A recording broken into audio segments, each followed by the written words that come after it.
Hello hello. Good morning to all of you. मैं हूं आपका अपना गोपाल यादव और मैं आप सभी को CLR एजुकेशन में स्वागत करता हूं। जैसा कि स्टूडेंट हम लोग force and law of motion पढ़ रहे थे क्लास 9th का। उसमें हम लोगों ने momentum, laws of motion, Newton's law of motion वगैरह सब कर चुके थे। तो अभी जो हमारा इस चैप्टर का एक लास्ट टॉपिक बचा हुआ था, last and most important topic, जहाँ से ज़्यादा क्वेश्चन बनते हैं आप लोगों के लिए, वो है कंजर्वेशन ऑफ लीनियर मोमेंटम। क्या बेटा? Conservation of linear momentum. ठीक, तो देखते हैं कंजर्वेशन ऑफ लीनियर मोमेंटम होता क्या है। देखिए, हम लोगों ने मोमेंटम पढ़ा था। मोमेंटम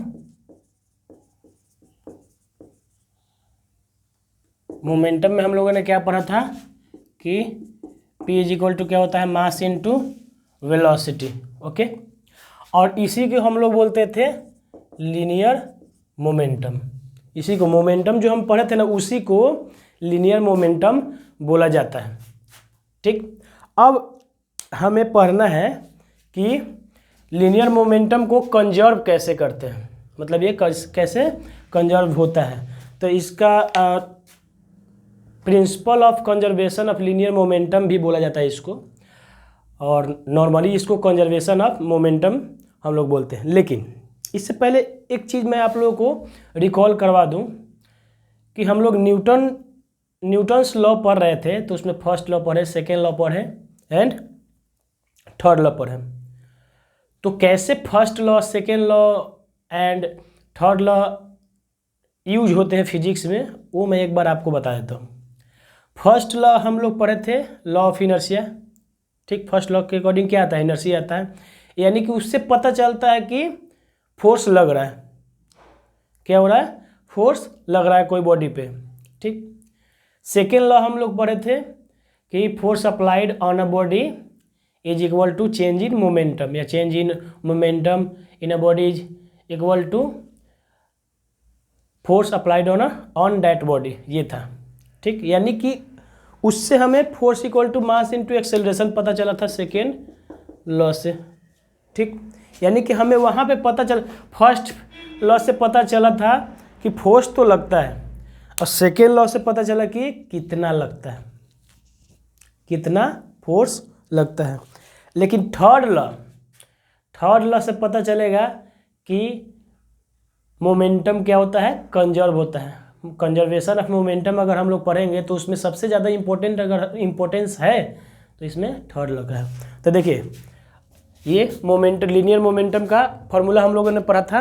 अब इसको कंजर्व करना है, तो हम कैसे समझे कि कंजर्व होता है। तो इसके लिए हम एक एग्जाम्पल लेते हैं। पहले टॉपिक लिख देते हैं, क्या है,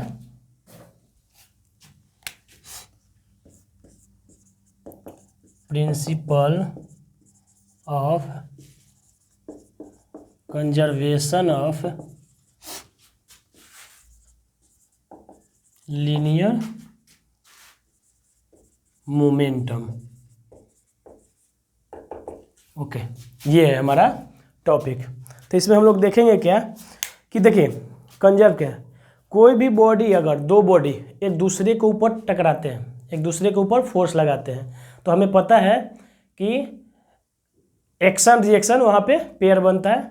और अगर हम किसी बॉडी पे पुश कर रहे हैं तो उधर से इक्वल एंड अपोजिट क्या होता है, फोर्स लगता है। Equal in magnitude and opposite in direction. Same उसी कॉन्सेप्ट को हम लोग यहाँ यूज करेंगे, और वही यूज होगा ही, करेंगे क्या, वही यूज होगा ही। ओके, तो उसमें हम लोग देखेंगे कि principle of conservation of linear momentum कहता क्या है कि इफ टू और मोर बॉडी, इफ टू और more body acts upon each other, body acts upon each other then their momentum is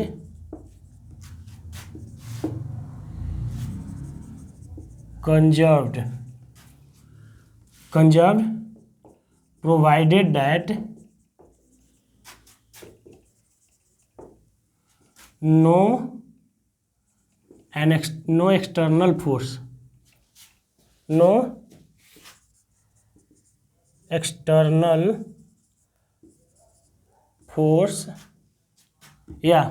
provided that external force applied is equal to 0.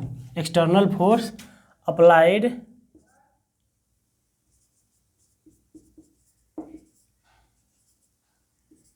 is equal to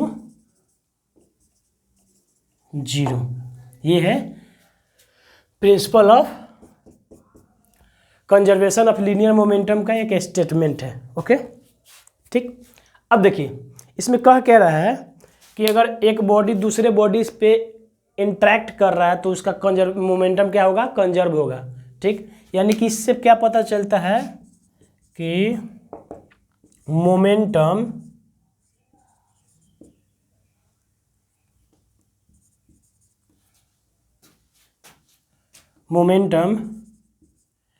can't be created nor destroyed. Okay, momentum can't be created nor destroyed। देखिए अब इसमें क्या होता है, अब इसको हम लोग थोड़ा सा समझते हैं डायग्राम के थ्रू। अब देखिए कंजर्व रहने का मतलब है कि अगर दो बॉडी अगर टकरा रहे हैं एक दूसरे से, कोलिजन हो रहा है दोनों, तो एक बॉडी दूसरे पे फोर्स लगाएगा और दूसरा भी पहले वाले बॉडी पे फोर्स लगाएगा। ओके, इसमें कोई डाउट नहीं है न्यूटन थर्ड लॉ के अकॉर्डिंग। अब देखेंगे हम लोग क्या कि अगर फोर्स लगाएगा तो उसमें मोमेंटम कंजर्व कैसे होगा। तो मोमेंटम का हमें पता, देखिए मान लीजिए एक बॉडी है, ठीक, जिसका मास m1 है, इसके पास स्पीड है u1, ठीक। ए बॉडी मान लिए, ये b, इसके पास m2 है, इसका स्पीड u2 है। अब क्या होगा कि ये दोनों क्या होगा, कोलाइड कर गए। क्या होगा, कोलाइड कर गए। ओके, टकरा गए, तो m1 m2 कोलिजन यहाँ पे हो गया। क्या हो गया बेटा, कोलिजन। ठीक, अब देखिए इसके बाद क्या होगा,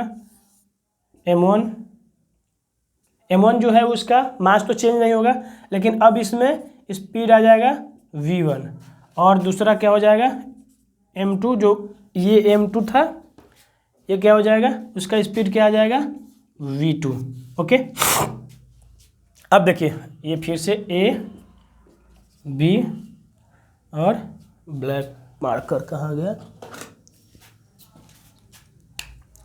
ए बी, ये हमारे पास बन रहा है। तो अब देखिए अगर हम लोग देखेंगे कंजर्वेशन ऑफ मोमेंटम, तो इसका मोमेंटम क्या होगा, पहले हम लोग क्या करेंगे कि बिफोर कोलिजन का मोमेंटम निकाल लेंगे और फिर आफ्टर कोलिजन का मोमेंटम निकाल लेंगे और दोनों को क्या करेंगे, कंजर्व कर देंगे, यानी कि इक्वल कर देंगे।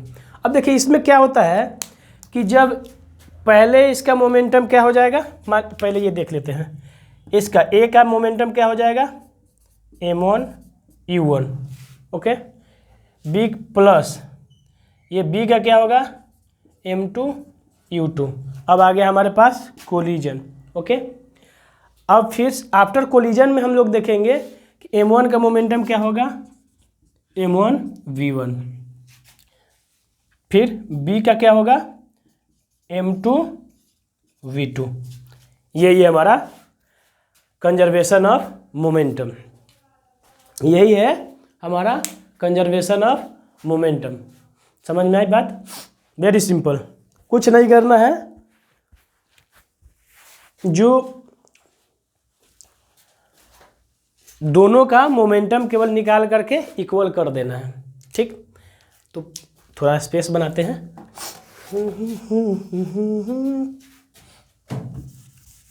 अब थोड़ा मज़ा आएगा।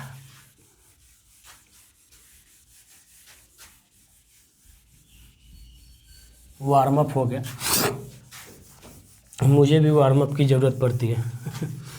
अब पसीने आ गए, अब मज़ा आएगा। वार्म अप हो गया।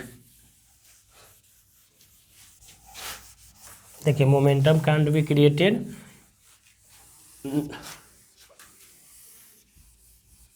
नीदर होता है, नॉर मैं लिख दिया था, ठीक, मैं गलत लिख दिया था, सॉरी। देखिए इसमें लिख देते हैं और वाला, momentum neither created nor destroyed. एक और इसका हम लोग लिखते हैं डेफिनेशन या इसका स्टेटमेंट कि मोमेंटम बिफोर कोलिजन, बिफोर, अरे कहाँ चले जाते हो,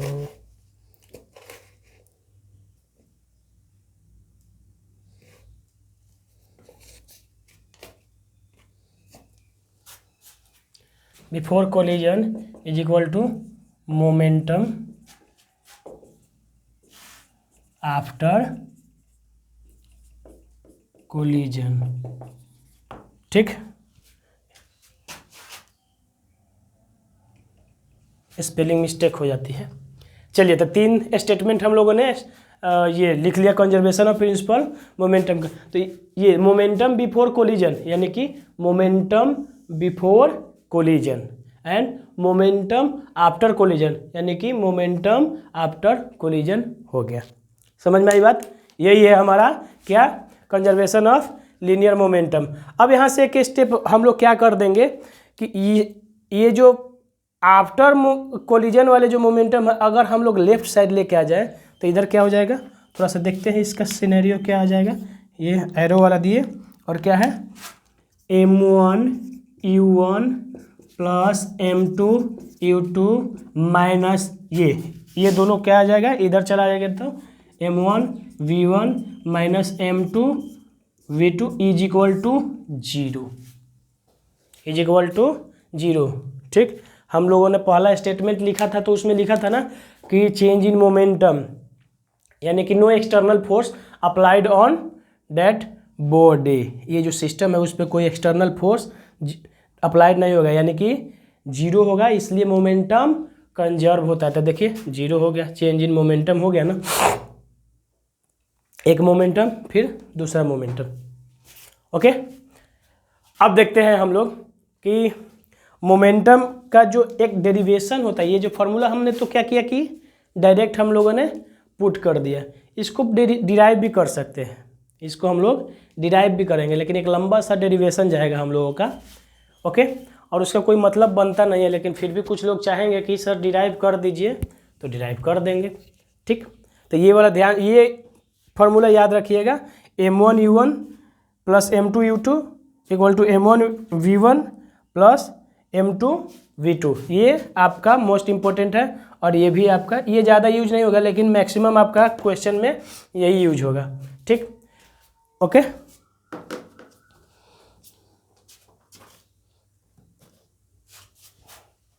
अब इसको डिराइव करके देखते हैं कैसे आएगा।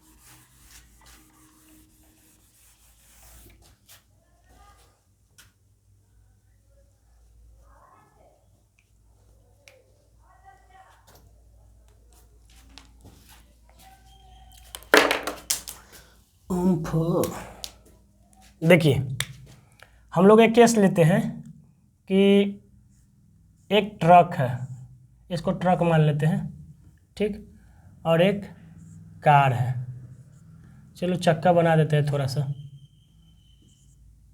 नहीं तो तुम लोग बोलोगे कि सर ट्रक ट्रक नहीं दिख रहा है और कार कार नहीं दिख रहा है, आप केवल बोल दिए। ये ट्रक है और ये कार है। ओके, अब क्या हो गया कि ट्रक वाले ने कार को टक्कर मार दिया, तो कार तो निपट जाएगा बेटा, ठीक। ट्रक और ये कार, इतना बड़ा नहीं बना, तुन्नू सा, ठीक, ये हो गया, ठीक। अब ये कोलिजन हो गया। अब देखिए क्या हो गया कि दोनों अलग हो गया।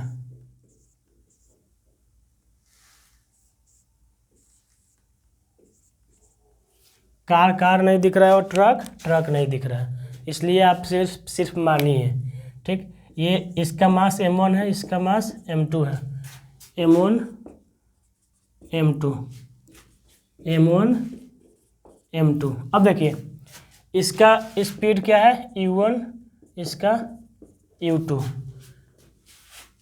यहाँ तो कोलिजन हो गया। ओके, कोलिजन के बाद ये v1 और ये v2।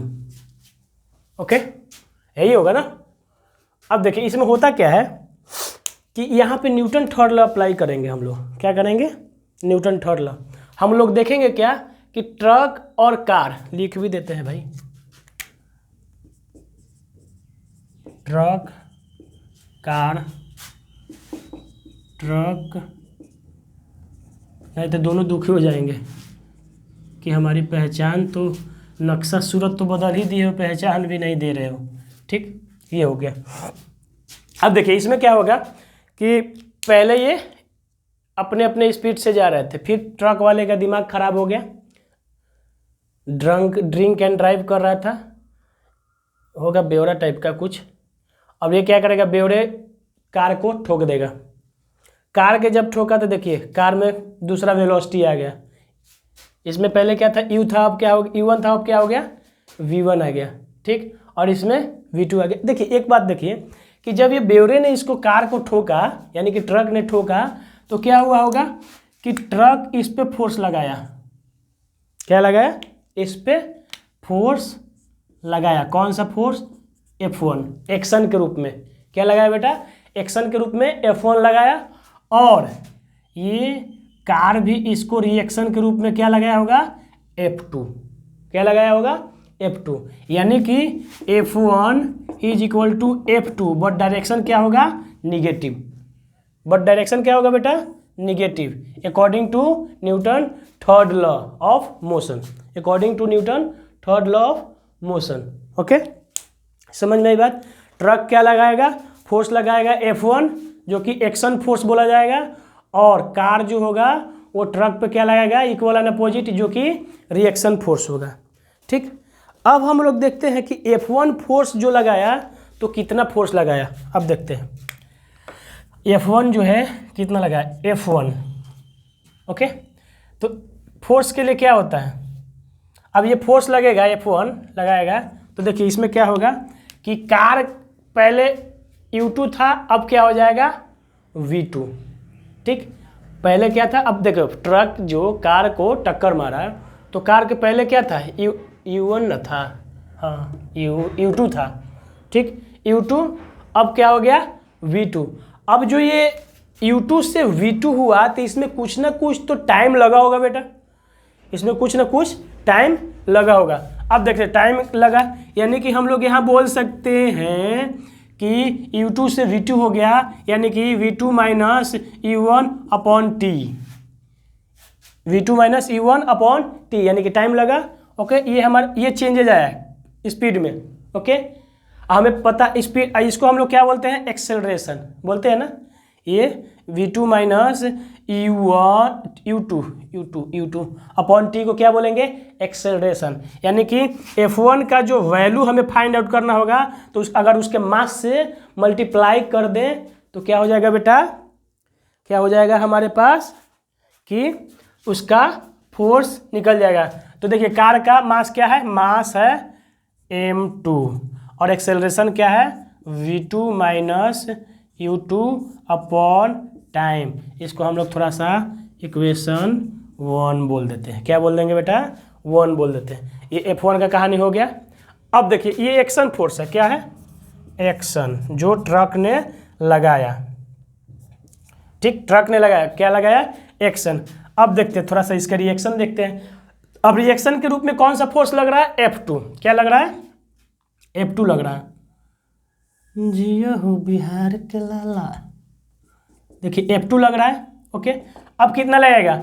अब जब F2 लगेगा इस पे M1 पे, यानी कि कार जो ट्रक पे फोर्स लगाएगा वो F2, वो क्या लगाएगा? F2, और उसका वैल्यू क्या होगा बेटा? निगेटिव। अब देखिए F2 लगाएगा तो ट्रक के भी स्पीड में चेंज होगा। तो पहले ट्रक का स्पीड क्या है? U1, अब क्या हो गया है? V1, यानी कि चेंजेस क्या आया हमारे पास? V1 माइनस U1, और टाइम क्या लगा? T, टाइम तो T लगेगा ही। ओके, अब हमें F2 निकालना है तो इसके लिए इसका फोर्स भी मल्टीप्लाई करना होगा। ठीक, तो M1 into V1 minus U1 upon T, ये हो गया। और ये हमारा क्या है? फोर्स आ गया। अब इसका देखिए, इसका साइन क्या हो जाएगा बेटा? निगेटिव रहेगा। निगेटिव क्यों रहेगा? क्योंकि अपोजिट। ये देखिए F1 is equal to minus F2, पहले ही लिख दिया मैंने। ओके, इसको हम लोग क्या कर देंगे? 2। क्या कर देंगे? 2। अब हमें क्या करना है? कुछ नहीं करना है। ओके, अब हमें सिर्फ ये प्रोसेस करना है। F1 is equal to minus F2। Okay, तो F1 क्या है हमारे पास? M2 V2 minus U2 upon T, ये है, और इक्वल टू ये है F2 क्या है? M1 V1 minus U1 upon T, ये है हमारे पास। समझ में आ गई? इसको माइनस कर दो बेटा। क्या कर देंगे? माइनस, क्योंकि माइनस, तो ये T से T कैंसिल हो गया। क्या? T से T कैंसिल हो गया। अब देखिए मल्टीप्लाई करते हैं सबको। M2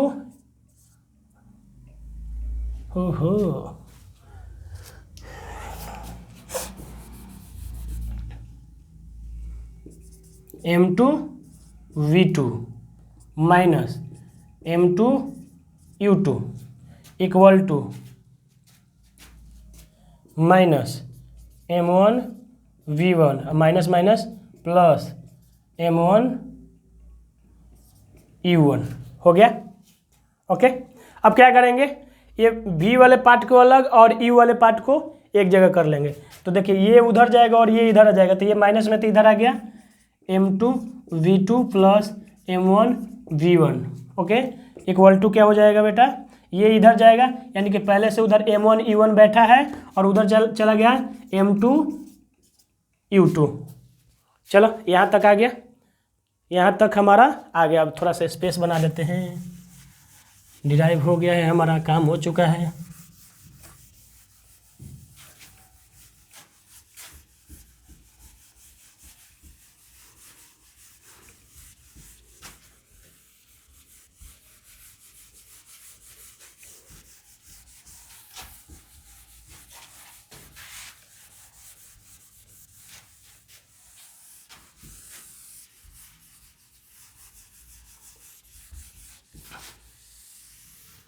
देखिए अब यहाँ से हम ये वाला पार्ट को ऊपर लेके आ जाते हैं। ठीक, तो ये हो गया है M2 V2 प्लस M1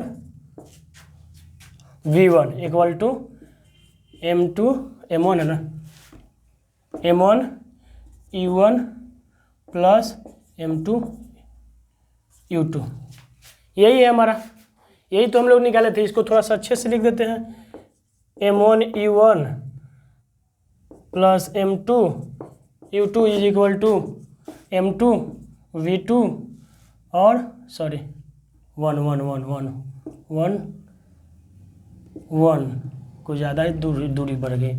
इतना ज़्यादा जुदाई जरूरी नहीं है।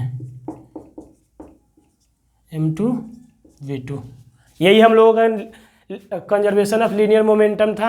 अगर इसको इधर कर देंगे बेटा तो फिर से आ जाएगा हमारा वही जो फर्स्ट लाइन में हम लोगों ने लिखा था m1 v1 minus m2 v2 is equal to 0। यही हमें क्या करना था, प्रूफ करना था। हमारा डिराइव हो गया। क्या हो गया बेटा, डिराइव हो गया।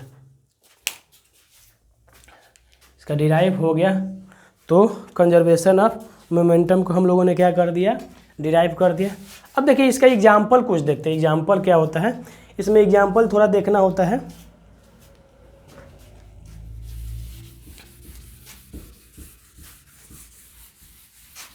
तो एग्जाम्पल में देखिए क्या है, जो जहाँ जहाँ न्यूटन थर्ड लॉ लग रहा है, जहाँ जहाँ न्यूटन थर्ड लॉ लग रहा है बेटा, समझिए कि वहाँ वहाँ conservation of linear momentum valid होगा। क्योंकि हम लोगों ने अभी क्या यूज किया, F1 is equal to minus F2। वो क्या डिनोट करता है, F1 is equal to minus F2। हम लोगों ने अब लिखा था F1 is equal to minus F2, यानी कि ये क्या है, न्यूटन थर्ड लॉ को ही डिनोट कर रहा है ना। Equal in magnitude but opposite in direction, equal in magnitude but opposite in direction, ये डिनोट कर रहा है। ठीक, तो हमारे पास एग्जाम्पल में जैसे कि रिकॉइलिंग ऑफ राइफल, ठीक, रिकॉइलिंग ऑफ राइफल, सिक्सर के 6 गोली, ठीक, ओके। फिर मान लीजिए रॉकेट, लॉन्चिंग ऑफ रॉकेट। तो रॉकेट में क्या होता है कि नीचे जो प्रेशर लगाता है, उसके स्मोक एंड जो हीट होते हैं, आग, वो नीचे प्रेशर लगाते हैं और वो जो है हीट और जो भी रॉकेट पीछे छोड़ता है वो उसको रॉकेट को पीछे इक्वल फोर्स लगाता है। ठीक, उसमें आपका जेट प्लेन भी हो गया। जेट प्लेन जब उड़ता है तो वो पीछे बहुत सारे धुआं फोर्स से फेंकता है, तो वो जो धुएं होता है उतना ही फोर्स से क्या होता है, उसको ये करता है, पुश बैक करता है। तो एग्जाम्पल में जो हम लोग न्यूटन थर्ड लॉ का लिए थे, वो सारे के सारे एग्जाम्पल हम लोग लीनियर कंजर्वेशन ऑफ मोमेंटम का में ले सकते हैं, यूज कर सकते हैं। तो अभी देखते हैं न्यूमेरिकल एक सॉल्व करके कि इस पे न्यूमेरिकल कैसे बनते हैं। बेटा कुछ नहीं, इस चैप्टर में 2 टाइप के ये जो सेकेंड चैप्टर है force and law of motion, इसमें 2 टाइप के ही क्वेश्चन बनते हैं। पहला टाइप है एफ निकालने के लिए बोलेगा, मास इनटू एक्सेलरेशन। अब उसमें क्या है, बॉडी का मास दिया रहेगा, ये क्या रहेगा, गिवन रहेगा। एक्सेलरेशन आपको निकालना है। अब एक्सेलरेशन निकालने के लिए आपको दे देगा, डिस्टेंस दे देगा, स्पीड दे देगा, टाइम दे देगा, या कुछ 2 दे देगा। ठीक, और इससे आपको एक्सेलरेशन निकालना है। तो पहला क्या है, ये इक्वेशन ऑफ मोशन को यूज करके आप एक्सेलरेशन निकालिए और फिर मास तो रहेगा ही, तो मास इनटू एक्सेलरेशन फोर्स आ जाएगा। ओके, बस ये पहला टाइप हो गया। इस पहला टाइप में भी एक दूसरा टाइप होता है कि मान लीजिए कोई कार चल रहे हैं एफ से, एफ इक्वल टू 60 न्यूटन से, तो इसको रोकना होगा। अगर इसको रोकना होगा तो कितना चाहिए फोर्स, कितना फोर्स चाहिए, ऑब्वियस सी बात है, अपोजिट डायरेक्शन में एफ इक्वल टू 60 ही चाहिए। ठीक, न्यूटन अपोजिट डायरेक्शन में इतना ही होगा ना, अगर इसको रोकना होगा। अगर ये 60 न्यूटन से आगे की ओर जा रहा है तो ये उतना ही फोर्स से पीछे की ओर जाएगा, यानी कि रुक जाएगा, बैलेंस हो जाएगा। उतना ही फोर्स लगाएंगे तब ना, बैलेंस फोर्स याद करो बेटा, बैलेंस फोर्स, जितना फोर्स इधर लग रहा है राइट की ओर उतना ही फोर्स लेफ्ट की ओर। अगर कार को रोकना है तो हमें उतना ही फोर्स से उसको पुश करना होगा और उतना ही फोर्स से हमें उसे रोकना होगा। तो इस केस में फोर्स क्या हो जाता है, निगेटिव में आ जाता है। क्यों, क्योंकि डायरेक्शन रोकना है ना, डायरेक्शन अपोजिट जाना है, तो बस निगेटिव फोर्स निकालना रहता है। तो पहला केस इस टाइप का न्यूमेरिकल आपका बनेगा। दूसरा में देखिए, दूसरा में कंजर्वेशन ऑफ लीनियर मोमेंटम से, यानी कि m1 u1 plus m2 u2 equal to m1 v1 plus m2 v2, इस पे निकलेंगे। अब इसमें क्या होगा, ये दे देगा, ये दे देगा आपको, ये भी दे देगा और ये पूछ लेगा, ये आपको पूछ लेगा, या मान लो ये दे देगा और ये पूछ दिया। बस इसी टाइप का आपका क्वेश्चन है इस पूरे चैप्टर में। दोनों ये सेकंड चैप्टर जो force and law of motion, इसमें बस यही 2 कैटेगरी का क्वेश्चन है। आप लोग देख लीजिए, एनसीईआरटी का बुक उठाइए, कोई भी बुक उठाइए, इसी 2 कैटेगरी का क्वेश्चन है। तो फर्स्ट कैटेगरी में कुछ नहीं करना है, आपको एक्सेलरेशन निकालना है और मास दिया रहेगा, उस एक्सेलरेशन को पुट कर दो, F = ma में हमारा फोर्स आ जाएगा। दूसरा में क्या है, मास तो रहेगा ही, बॉडी है तो उसमें इनिशियल वेलोसिटी या फाइनल ये इनिशियल दोनों का दे देगा और इधर पूछ लेगा। या इसमें क्या करता है, एम्बेडेड वाला क्वेश्चन आ जाता है कि मान लीजिए एक गोली छोड़े, यहाँ से बुलेट आ रहा है और ये जा करके यहाँ पे घुस गया, ठीक। अब बुलेट का मास था m1 और इसका मास था m2, तो अब जो हो गया m1 m2 में इम्बेड हो गया, यानी कि इसका मास हो गया m1 + m2 और इसका जो भी वेलोसिटी होगा दोनों का सेम होगा, ठीक, इस टाइप का। तो चलिए देखते हैं, ये टाइप्स ऑफ क्वेश्चन है इस चैप्टर में। आपको स्मार्ट वर्क करना चाहिए, पूरा क्वेश्चन एक एक क्वेश्चन करना अच्छी बात है प्रैक्टिस के लिए, लेकिन कोई भी चैप्टर में देखिए 20 क्वेश्चन रहता है, तो 20 क्वेश्चन में टाइप होता है कि 10 क्वेश्चन इस टाइप के, 10 क्वेश्चन वैसे, या 5 इस टाइप के, या 5 इस टाइप के, ठीक, टाइप्स होते हैं। तो आप सब गधेरों की तरह अगर रटने से अच्छा है, याद करने से अच्छा है कि आप 2 टाइप पे काम कर लीजिए, सारे क्वेश्चन बन जाएंगे। देखिए अभी आपको दिखा देते हैं कि टाइप कैसे होते हैं। एक क्वेश्चन है कि एक बुलेट, एक राइफल है और उससे बुलेट शॉट किया गया, यानी कि मारा गया, ठीक, ओके। अब एक राइफल है और बुलेट मारा गया, तो बुलेट मारा नहीं गया, मतलब छोड़ा गया, राइफल में मारा क्या, किसी को मारना ढूंढना नहीं है भाई, हवाई फायरिंग करेंगे हम लोग।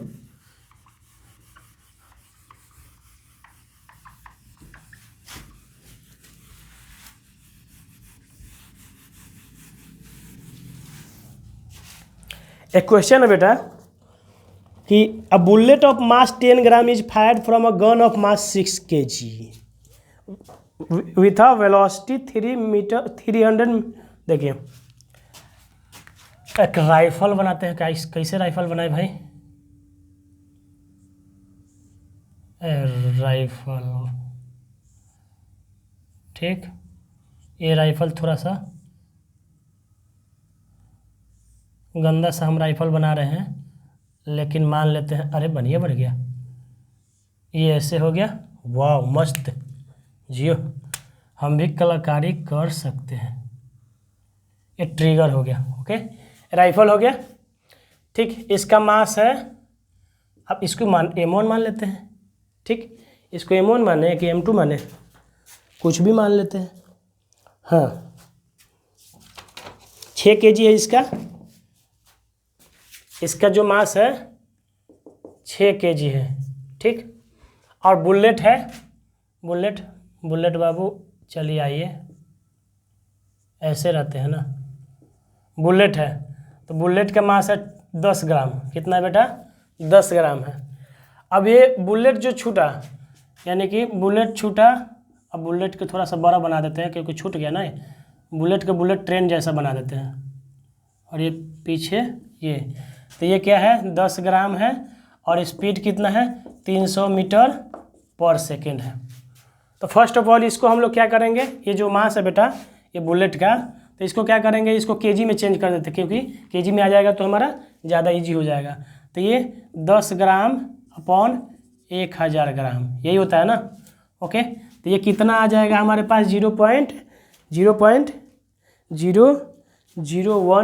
kg, 0.001 kg आ गया हमारे पास, ओके। तो देखिए इसमें क्या करना है कि इसका पहले मोमेंटम निकाल लेते हैं, ये आ गया, तो मोमेंटम इसका निकालेंगे तो क्या आ जाएगा बेटा, मास इनटू वेलोसिटी। तो इसका मास क्या है, इसका मास है 0.01 और वेलोसिटी क्या है 300 मीटर,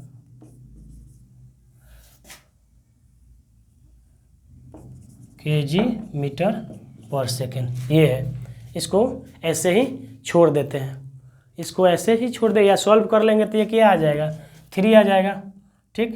तो P आ जाएगा क्या 3 kg मीटर पर सेकेंड, ये आ गया। अब देखिए ये हो गया।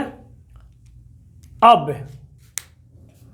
क्या पूछ रहा है इसमें, आखिर पूछा क्या है क्वेश्चन, रिकॉइलिंग यानी कि पीछे किस, अगर बुलेट आगे जाएगा तो ये राइफल के रिकॉइल वेलोसिटी क्या होगा, यानी कि ये v पूछा है कि पीछे कैसे जाएगा। अगर हम लोग बंदूक छोड़ते हैं तो वो पीछे जाएगा ना, ठीक। तो रिकॉइलिंग यानी कि इसका अगर हम लोग मोमेंटम निकालेंगे तो ये मास इंटू वेलोसिटी, यानी कि मास कितना है 6 kg इंटू वी, ठीक। अब इन दोनों का हम लोग क्या करेंगे, इक्वल कर देंगे, ओके। P2 ये हो गया, ये P1 हो गया, तो P1 is equal to P2, यानी कि क्या आ गया हमारे पास कि P1 कितना है 3 एंड P2 क्या है 6V, क्या है 6V, ठीक। अब 6V आ गया, यानी कि V का वैल्यू हमें निकालना है, तो 3/6 यानी कि हाफ, क्या आ गया हाफ, यानी कि 0.5 मीटर पर सेकेंड। डायरेक्शन क्या रहेगा अपोजिट, क्या रहेगा बेटा अपोजिट डायरेक्शन रहेगा, ठीक। पीछे जाएगा ना, ओके, पीछे जाएगा ना, ये बुलेट रिकॉइल होगा। चलिए ये हो गया हमारा आंसर। इस टाइप के बोला था ना कि कंजर्वेशन ऑफ मोमेंटम के टाइप के क्वेश्चन आएंगे, तो दूसरे टाइप का क्वेश्चन आ गया, ठीक। तेरे बिना, चलिए जल्दी से लिख लीजिए और एक और क्वेश्चन कर लेते हैं, टाइम है हमारे पास।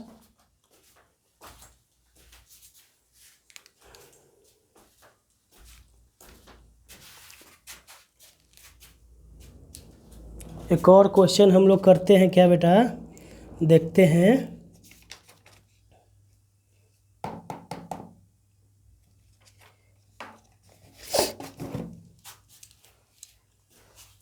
एक क्वेश्चन अच्छा करते हैं इसमें।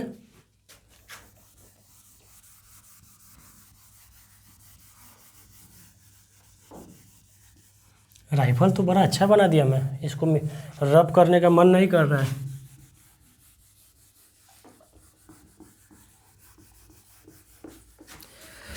दूसरा क्वेश्चन है बेटा कि इसमें एक क्या है question, bullet of mass 10 gram है, moving with velocity of 400 metre, अच्छा, get embedded in freely suspended wooden block of mass 900 gram, what will be the velocity. अच्छा ठीक है, वेरी गुड, इजी है, एकदम इजी क्वेश्चन है, बस थोड़ा सा डिफरेंस है, बुलेट को रहने देते हैं। देखिए इस बार क्या है, बुलेट का मास सेम दिया हुआ है, मास क्या है 10 ग्राम, यानी कि क्या हो जाएगा मास 0.01 kg, ओके। इसका स्पीड दिए हुए है, v दिया हुआ है 400 मीटर पर सेकेंड, ये दिया हुआ। अब ये बुलेट जा रहा है और यहाँ पे कोई फ्री सस्पेंडेड वुडन ब्लॉक है, ठीक, उसमें जा कर के इम्बेड हो जाएगा, यानी कि अंदर घुस जाएगा, ठीक। ये बुलेट अंदर आ गया। अब देखिए, और ये ब्लॉक का जो मास है m2 बोल देते हैं, इसको m1 बोल देते हैं, तो m2 है 900 ग्राम, यानी कि क्या बोलेंगे इसको 900 ग्राम है तो 0.9 kg, ओके, ये हो गया। और अब इन दोनों का स्पीड मापना है, स्पीड मेजर करना है, यानी कि इन दोनों का मास क्या हो जाएगा, ये 0.9 kg और प्लस 0.01 kg अब हो जाएगा ना टोटल मास। टोटल मास से इसका क्या हो जाएगा, यही होगा, क्योंकि अब पहले से तो ये वुडन ब्लॉक ही था 900 ग्राम का और ये 10 ग्राम का ये हो गया, ठीक, यानी कि 910 ग्राम, यानी कि 910 ग्राम हो गया। और इसको हम लोगों ने किया इसमें आपका केजी में, तो 0.91 kg आया, ठीक। अब ये आ गया हमारे पास। अब करना क्या है, इनिशियल मोमेंटम निकाल लेते हैं और इक्वल टू फाइनल मोमेंटम कर देते हैं, बस कुछ नहीं करना, इनिशियल मोमेंटम निकाल लेंगे और इक्वल टू फाइनल मोमेंटम। तो चलिए use conservation of linear momentum, using conservation of linear momentum. तो देखिए बेटा क्या करेंगे, इनिशियल यानी कि बिफोर वाला, तो इनिशियल में क्या आ जाएगा 0.01 इंटू 400 kg मीटर पर सेकेंड। फाइनल वाला में क्या हो जाएगा 0.91 kg इंटू वी, यही तो पूछ रहा है, यही तो पूछ रहा है। अब ये इधर चला आ जाएगा, यानी कि v इक्वल टू क्या हो जाएगा 0.01 इंटू 400 अपॉन 0.91। ओके, ये हमारे पास आ गया। तो इसको हम लोग सॉल्व करेंगे तो ये आ जाएगा कुछ 4.4 मीटर पर सेकेंड। क्या होगा बेटा 4.4 मीटर पर सेकेंड, यानी कि v का वैल्यू क्या आ गया 4.4 मीटर पर सेकेंड।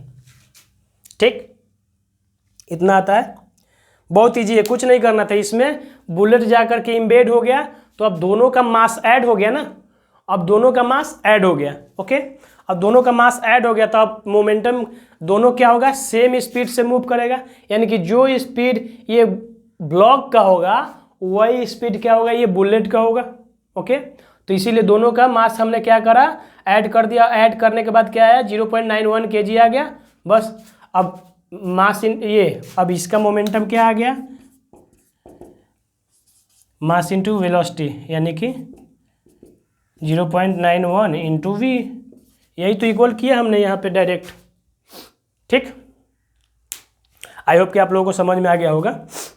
ठीक, एक और क्वेश्चन करा दूँ, एक और क्वेश्चन या नहीं, नेक्स्ट लेक्चर में जब हम लोग इसका ये करेंगे एनसीईआरटी का प्रॉब्लम करेंगे बेटा। अब से हम लोग इस चैप्टर का एनसीईआरटी का प्रॉब्लम करेंगे। ओके, तो आई होप कि आप लोगों को सब समझ में आया होगा। तो आज के लिए धन्यवाद, मिलते हैं नेक्स्ट लेक्चर में और न्यूमेरिकल करेंगे सारे, जो जितने भी एनसीईआरटी के क्वेश्चन है उसका सारा न्यूमेरिकल हम लोग करेंगे। Thank you.